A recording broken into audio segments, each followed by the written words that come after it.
Hi everyone, welcome to study word classes. तो फिर बिहार शिक्षक भर्ती 2024 से रिलेटेड जो इन्फॉर्मेशन है, यानी कि जो ऑफिशियल नोटिस जारी की गई है, वो हम लोग डिटेल में समझने वाले हैं। क्योंकि आरक्षण में जो बदलाव हुआ है, यानी जो इन्फॉर्मेशन निकल के आ रही है कि आरक्षण में क्या परिवर्तन किए गए हैं, वो भी हम लोग डिटेल में समझेंगे। साथ ही साथ जो आपके कंप्यूटर शिक्षक थे, उनको भी बाहर किया जा रहा है, यानी कि जिनके पास भी डिप्लोमा था, डिप्लोमा की डिग्री लगा करके उन्होंने ज्वाइनिंग ली थी, यानी उनको जो ज्वाइनिंग मिल गई थी, उनको बाहर किया जा रहा है, यानी अब फिर से जांच हो रही है। अगर जिनके पास बीटेक की डिग्री नहीं है, उनको बाहर किया जा रहा है। तो कंप्यूटर वाले शिक्षक भी बाहर हो रहे हैं। साथ ही साथ जिनको आरक्षण का लाभ दिया गया था, वो महिलाएं भी हो, यानी मेल हो या फीमेल हो, सबको बाहर किया जा रहा है। तो कंप्यूटर जो शिक्षक हैं, वो अदर स्टेट के, अगर जिन्होंने उनके पास भी डिप्लोमा है या फिर बिहार के ही हैं, तो उन सभी को बाहर किया जा रहा है। तो इससे रिलेटेड जो भी इंफॉर्मेशन है, हम लोग डिटेल में समझेंगे। साथ ही साथ जो आपका नियोजित शिक्षक है, ठीक है, नियोजित शिक्षकों की जो रिक्तियां हैं, वो तैयार हो चुकी हैं, क्योंकि आपकी काउंसलिंग जो है वो जून से स्टार्ट है। टीआरई 1 एंड टीआरई 2 के लिए जो ऑफिशियल नोटिस जारी की गई है, यानी ये जो नोटिस जारी की गई है, ये सिलेक्टेड कैंडिडेट हैं, यानी जो शिक्षक बन चुके हैं, जो जॉब कर रहे हैं, उनके लिए जो नोटिस जारी की गई है, वो भी हम लोग डिटेल में समझेंगे। तो ये वीडियो सभी के लिए बहुत ज़्यादा इंपॉर्टेंट है, तो इसको आप लोग लास्ट तक देखना। साथ ही साथ चैनल पे पहली बार आए हो तो वीडियो को लाइक करके चैनल को भी सब्सक्राइब कर लीजिएगा, सो दैट आपको सारी इन्फॉर्मेशन जो है वो टाइम से मिलती रहे। एंड आपको क्लासेस भी मिलती हैं। सीटेट की क्लास आपको डेली 3 बजे एंड 5 बजे क्लास मिलती है, तो आप लोग ज्वाइन कर सकते हैं। अब हम लोग समझ लेते हैं जो इन्फॉर्मेशन है, ठीक है। तो सबसे पहले जो इन्फॉर्मेशन है, ये जो नोटिस जारी की गई है, दरभंगा जिले से नोटिस जारी की गई है, तो इसको हम लोग डिटेल में समझ लेते हैं। इसमें बात कही गई, जिले के सभी प्रखंड शिक्षा पदाधिकारी दरभंगा नगर को छोड़ करके, ठीक है।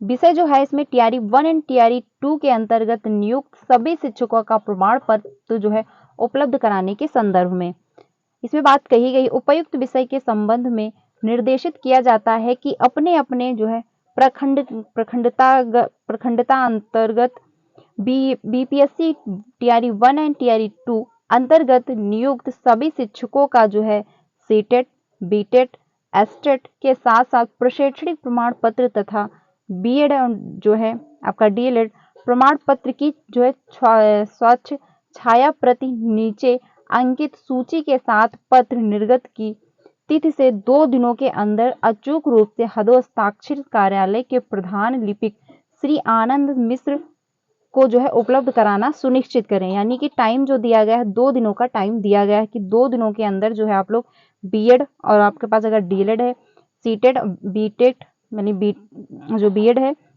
और आपका एस्टेट, इन सभी की क्या है मार्कशीट जो है उपलब्ध कराएं फोटोकॉपी के साथ। तो ये इंफॉर्मेशन जो है, यानी ये जो नोटिस जारी की गई दरभंगा जिले यानी दरभंगा जो जिला है, वहां से नोटिस जारी हुई है। तो यहाँ पे आप लोग देख सकते हैं, यहाँ पे आपका शिक्षक का नाम होगा, विद्यालय का नाम है, बीपीएससी यानी कौन से रैंक में है आप, टीआरई 1 है या टीआरई 2 है, और अभियुक्ति का नाम होगा, यानी जो शिक्षक होगा उसका यहाँ पे नाम मेंशन करना होगा। तो ये इंफॉर्मेशन है, यानी दरभंगा जिले से जो नोटिस जारी की गई है कि आपको 2 दिनों के अंदर सारी इंफॉर्मेशन जो है वो देनी है, श्री आनंद मिश्र को उपलब्ध कराना सुनिश्चित करना है। तो ये इंफॉर्मेशन है। बाकी अगली जो इंफॉर्मेशन है, इसमें बात कही गई है कंप्यूटर शिक्षक के बारे में, यानी 2 कंप्यूटर शिक्षक की सूची भेजी गई है शिक्षा विभाग को, ठीक है। तो इन लोगों को क्या है, पहले नोटिस जारी की गई थी कि आप अपना प्रमाण पत्र जो है चेक करवाएं कि क्या मतलब आपके पास डिप्लोमा है या फिर बीएड की डिग्री है। तो जो 2 शिक्षक है, उनको क्या है सूची भेजी गई है। तो ये इंफॉर्मेशन जो है, इसको भी हम लोग समझ लेते हैं। विभाग द्वारा डिप्लोमा सर्टिफिकेट पर नियुक्त कंप्यूटर शिक्षकों की जो सूची जिला में मांगी गई थी, सोमवार को जांच के बाद 2 शिक्षकों की सूची विभाग को भेजी गई है। यानी जब जांच हुई है तो 2 शिक्षकों की जो सूची है वो विभाग को भेजी गई है। इस बाबत जिला कार्यक्रम पदाधिकारी स्थापना देवनारायण पंडित ने बताया कि बीपीएससी शिक्षक बहाली के पहले और दूसरे चरण को मिलाकर के कुल जो है 242 कंप्यूटर शिक्षकों की नियुक्ति जो है जिला में हुई है। सभी शिक्षकों के शैक्षणिक प्रमाण पत्र की जांच की गई, जिसमें 2 शिक्षक डिप्लोमा इन टेक्नोलॉजी से उत्तीर्ण पाए गए, जिसमें एक शिक्षक जो है सुल्तानगंज प्रखंड में, जबकि दूसरे शिक्षक जो है पीर पैतरी प्रखंड में जो कार्यरत थे। दोनों की जानकारी विभाग को भेज दी गई है। आगे विभाग से जो भी निर्देश मिलेंगे उसी अनुरूप कार्य होगा। यानी इन लोगों की क्या है सूची भेज दी गई है विभाग को। अब विभाग की तरफ से क्या निर्णय लिया जाता है, वो जो मतलब वहां से जब नोटिस जारी होगी तभी जाके पता चलेगा। आपको बता दें कि बीपीएससी के दोनों चरण में बहाल हुए कंप्यूटर शिक्षकों में कई ऐसे शिक्षक हैं जो डिप्लोमा सर्टिफिकेट पर बहाल हो गए हैं। हाईकोर्ट के निर्देश आने के बाद ही शिक्षा विभाग ने सभी जिलों के कंप्यूटर शिक्षकों के प्रमाण पत्रों की जांच के लिए आदेश दिए हैं। बीपीएससी के भागलपुर जिले में पहले चरण में जो है 236 और दूसरे चरण में जो 6 कंप्यूटर शिक्षकों की नियुक्ति हुई थी। तो यानी कि हाईकोर्ट की तरफ से जब आदेश आया है कि अदर स्टेट वालों को आरक्षण का लाभ नहीं दिया जाएगा, बाकी अगर जो कंप्यूटर वाले शिक्षक है अगर उनके पास बीटेक की डिग्री नहीं है तो उनको भी मान्य नहीं किया जाएगा। तो जब जांच हुई तो 2 ऐसे शिक्षक पाए गए हैं जिन्होंने क्या किया, डिप्लोमा था उनके पास और टेक्नोलॉजी में वो उत्तीर्ण पाए गए। तो इनकी जो सूची है वो विभाग को भेज दी गई है। अब विभाग की तरफ से क्या निर्णय लिया जाता है, यानी इनको बाहर किया जाता है या फिर नहीं किया जाता है, तो जो भी इंफॉर्मेशन आएगी आपको यहाँ से इन्फॉर्म कर दिया जाएगा। अगली जो इन्फॉर्मेशन है साक्षरता परीक्षा से, यानी साक्षरता परीक्षा फर्स्ट थी उसका रिजल्ट आ चुका था। इसकी जो काउंसलिंग होनी है उसका जो प्रोसेस है वो स्टार्ट हो चुका है, यानी जून में अब आपकी काउंसलिंग हो जाएगी। पोस्टिंग को लेकर 29 मई से रिक्तियां तैयार करने का कार्य जो है शुरू करेगा शिक्षा कार्यालय। ठीक है। साक्षरता परीक्षा पास शिक्षकों की पोस्टिंग की जो है कवायद शुरू की जा रही है, यानी साक्षरता पास जो शिक्षक हैं उनकी पोस्टिंग का जो काम है वो शुरू हो जाएगा। ठीक है। तो ये जो इंफॉर्मेशन है इसमें बात कही गई है साक्षरता परीक्षा उत्तीर्ण नियोजित शिक्षकों की जो है पोस्टिंग की कवायद अब शिक्षा विभाग में शुरू हो गई है। साक्षरता परीक्षा में बेहतर अंक लाने वाले शिक्षिकाओं को शहरी क्षेत्र के स्कूलों में पद स्थापित किया जाएगा, यानी कि जिनका अच्छा रैंक होगा, जो अच्छे नंबर लेके आए उनको शहरों में स्कूल मिलेगा, बाकी जो थोड़ा कम नंबर लेके आए उनको गाँव में यानी ग्रामीण क्षेत्र में जो है स्कूल मिलेगा। लोकसभा चुनाव बाद इन शिक्षकों के पदस्थापन की प्रक्रिया शुरू होगी, यानी जो चुनाव है उसके बाद यानी 4 जून के बाद आपका जो है काउंसलिंग स्टार्ट हो जाएगा। इसको लेकर विभाग शहरी और ग्रामीण क्षेत्रों के स्कूलों के रिक्त पदों की अलग अलग जो है गणना कर के विभाग को रिपोर्ट सौंपने का आदेश है। इस संबंध में जिला शिक्षा कार्यालय को पूर्व में ही दिशा निर्देश जारी कर दिया गया था। जिला शिक्षा कार्यालय में स्थापना जो है संभाग के डीपीओ योगेश कुमार ने बताया कि स्कूलों का आवंटन सर्टिफिकेट के माध्यम से होगा। इसके पहले रिक्त पदों और शिक्षकों की सूची को क्रमवार सर्टिफिकेट में अपलोड किया जाएगा। लोकसभा चुनाव की जारी प्रक्रिया 4 जून को पूरी होने के साथ पहले चरण की साक्षरता परीक्षा में शामिल कर जो है करीब 7,000 शिक्षिकाओं में से उत्तीर्ण कुल जो है 6505 में परीक्षा उत्तीर्ण की थी, यानी 6,505 जो है शिक्षकों ने उत्तीर्ण किया था, जिनकी पोस्टिंग के लिए शहरी जो है कस्बाई ग्रामीण से लेकर मुख्यालय से सुदूरवर्ती क्षेत्रों तक में पोस्टिंग के लिए जो है 29 मई से रिक्तियां तैयार हो जाएंगी, यानी जो रिक्तियां हैं 29 मई से स्टार्ट हो जाएंगी। नए स्कूल में योगदान के लिए बाद ही इन्हें पूर्ण जो है राजकर्मी अर्थात पूरा सरकारी शिक्षक माना जाएगा। तब इनको जो है विशिष्ट शिक्षिका के नाम से जो है जाना जाएगा। शिक्षक शिक्षिकाओं के नए सिरे से पद स्थापित के पहले उनकी काउंसलिंग भी की जाएगी। तो इन लोगों की जो काउंसलिंग है वो पहले की जाएगी। नियोजित शिक्षकों को मिलेंगे 5 मौके। तो कौन कौन से मौके मिलने वाले हैं? विभागीय घोषणा के अनुसार प्रत्येक नियोजित शिक्षक शिक्षिका को साक्षरता परीक्षा उत्तीर्ण होने के लिए 5 मौके मिलेंगे, यानी आप लोगों को क्या है 5 मौके मिलने वाले हैं। 3 परीक्षाएं ऑनलाइन तथा 2 लिखित होने वाली हैं, यानी क्या होगा 3 परीक्षाएं आपकी ऑनलाइन होगी, 2 परीक्षाएं जो लिखित होंगी। राज्य में नियोजित शिक्षकों की संख्या 3 लाख है। नियोजित शिक्षकों को राजकर्मी का दर्जा देने के लिए आयोजित होने वाली द्वितीय चरण की साक्षरता परीक्षा 2024 के लिए करीब 85,000 आवेदन हैं, यानी 85,000 जो है आवेदन किए गए हैं। पहली साक्षरता परीक्षा में ही बिहार भर के कुल 1,87,000 शिक्षक उत्तीर्ण हुए हैं। इनमें से जो है पश्चिम चंपारण के शिक्षक शिक्षिकाओं की संख्या जो है वो 6,505 है, जबकि दूसरे साक्षरता परीक्षा के लिए जिले से करीब 2,500 और बिहार भर के कुल 85,000 नियोजित शिक्षक शिक्षिकाओं ने आवेदन किया है। इनकी परीक्षा जारी चुनाव प्रक्रिया पूरी होते ही आयोजित करने की तैयारी है। दूसरी साक्षरता परीक्षा भी आयोजन बोर्ड ही करेगा। यानी जैसे चुनाव की प्रक्रिया खत्म होगी, साक्षरता परीक्षा जो 2 है, अभी एग्जाम की डेट नहीं आई हुई है, उसके बाद जल्द ही आपकी एग्जाम की डेट भी आ जाएगी। तो ये है इन्फॉर्मेशन। यानी पहले चरण में जो है 6505 शिक्षक हुए थे उत्तीर्ण। 6 जून को पोस्टिंग की संभावना है, यानी 6 जून से आपकी जो है काउंसलिंग स्टार्ट हो जाएगी। 6 जून से आपकी पोस्टिंग कराने की तैयारी जो है वो चल रही है। यानी 29 मई से जो रिक्तियां तैयार करने का काम भी स्टार्ट हो जाएगा। तो ये अपडेट है साक्षरता परीक्षा 1 से। और साथ ही साथ आपका जो साक्षरता परीक्षा 2 है, तो उसकी जो एग्जामिनेशन की डेट है आपको जल्दी देखने को मिलने वाली है। यानी चुनाव जैसे खत्म होगा, चुनाव का प्रोसेस, वैसे ही आपको जो डेट मिल जाएगी।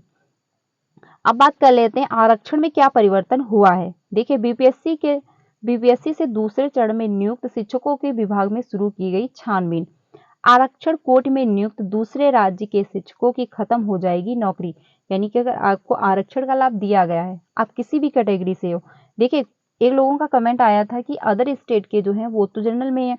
आप अपने स्टेट में कुछ भी हो, आप किसी भी कैटेगरी से बिलोंग करते हो, बट अगर आप अदर स्टेट में फॉर्म अप्लाई कर रहे हो तो आप जनरल में ही काउंट किए जाओगे। और जनरल के लिए 90% मतलब 90 नंबर होने चाहिए। ठीक है, तो ये डाउट मत रखिएगा कि आप अपने स्टेट में तो अप्लाई कर सकते हो, अगर आपके 85 नंबर हैं तो आप अप्लाई कर लोगे, कोई दिक्कत नहीं होगी। और आप किस कैटेगरी के हो उस हिसाब से आपको बेनिफिट भी मिलता है। लेकिन आप अदर स्टेट में अगर फॉर्म अप्लाई कर रहे हो, गर्ल्स हो यानी मेल हो या फीमेल हो, कोई मैटर नहीं करता, आप किस कैटेगरी से हो कोई मैटर नहीं करता, लेकिन आप अदर स्टेट में फॉर्म अप्लाई कर रहे हो तो आप जनरल में काउंट किए जाओगे। तो ये डाउट मत रखिएगा कि हम जनरल में मतलब अपने स्टेट में किसी और कैटेगरी से हैं तो वहाँ पे भी वही कैटेगरी होगी, ऐसा नहीं है। आप अदर स्टेट में क्या है जनरल में काउंट किए जाओगे। और जनरल के लिए जो है 90% मतलब 90 नंबर होने चाहिए। ठीक है, तो ये इंफॉर्मेशन जो है बिहार लोक सेवा आयोग की ओर से आयोजित पहले व दूसरे चरण की शिक्षक नियुक्ति परीक्षा में दूसरे राज्य के अभ्यर्थी का आरक्षण कोट के अंतर्गत चयन हुआ है तो उनकी सेवा जो है समाप्त होगी। माध्यमिक शिक्षा निर्देशालय के आदेश पर बिहार से बाहर के शिक्षकों की छानबीन जो है शुरू हो गई है। जिला शिक्षा विभाग ने ऐसे शिक्षकों का रिकॉर्ड सभी विद्यालयों से तलब किया है जो बिहार के रहने वाले नहीं हैं। खासकर उनके जो है निवास प्रमाण पत्र और एस्टेट सर्टिफिकेट की जांच जो है जांच की जानी है। गलत तरीके से आरक्षण का लाभ लेकर मुजफ्फरपुर सहित राज्य के विभिन्न जिलों में बड़ी संख्या में शिक्षकों की नियुक्ति होने की जो है आशंका पर विभाग ने जांच शुरू कर दी है, क्योंकि जो मुजफ्फरपुर जिला है वहां से नोटिस जारी हुई, बहुत सारे शिक्षक बाहर किए गए थे। ठीक है, दरअसल शिक्षक नियुक्ति में आरक्षण का लाभ केवल बिहार के निवासियों को दिया गया है। सामान्य वर्ग के लिए शिक्षक पात्रता परीक्षा में 60 जो फीसदी अंक अनिवार्य हैं।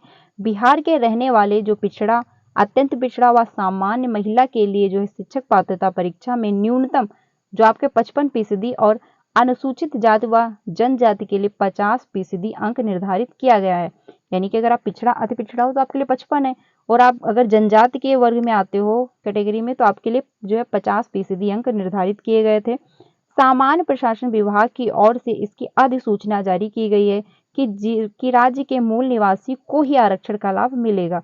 यानी कि जो बिहार के मूल निवासी है उन्हीं को आरक्षण का लाभ दिया जाएगा।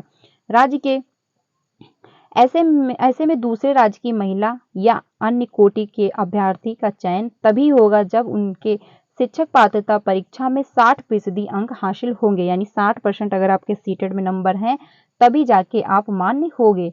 ठीक है, तो ये इंफॉर्मेशन है। यानी कि अब ये डाउट मत रखिए कि आप जनरल अपने स्टेट में अपने मतलब राज्य में किसी भी कैटेगरी से बिलोंग करते हो, लेकिन आप अदर स्टेट में कहीं भी अप्लाई करोगे तो आप जनरल में काउंट किए जाओगे।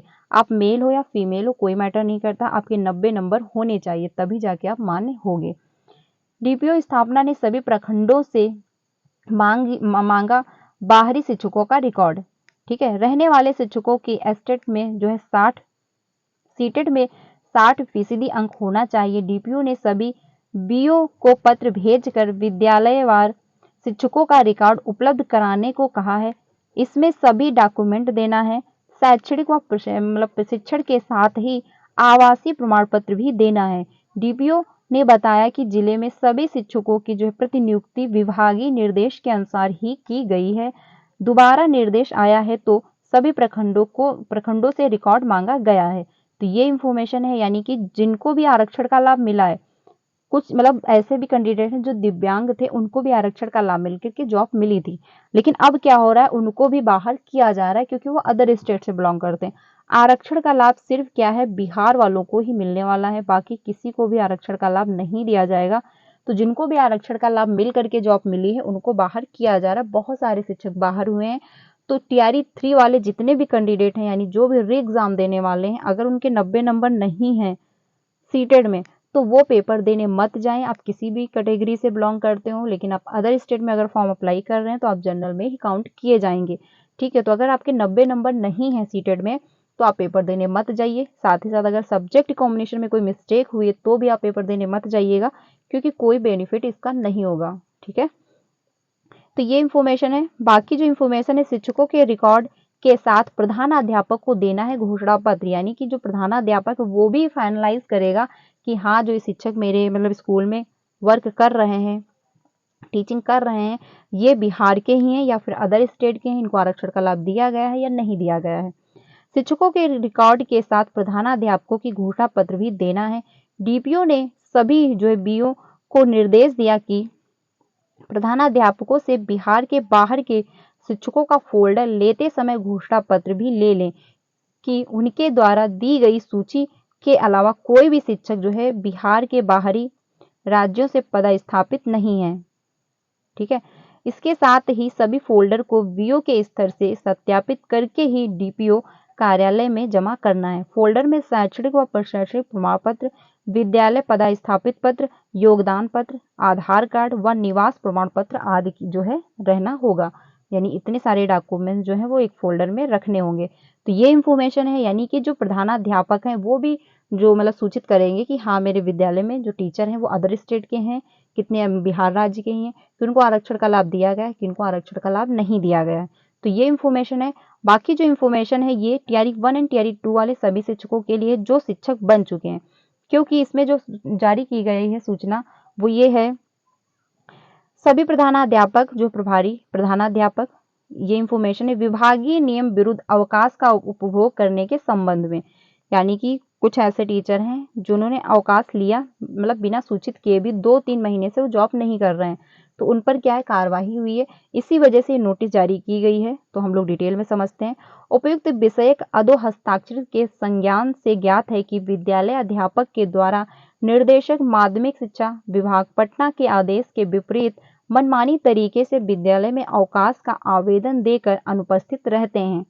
ज्ञात हो कि विभागीय नियमानुसार विद्यालय अध्यापकों को परिचयमान अवधि में आकस्मिक अवकाश के अतिरिक्त अन्य कोई अवकाश दे नहीं है।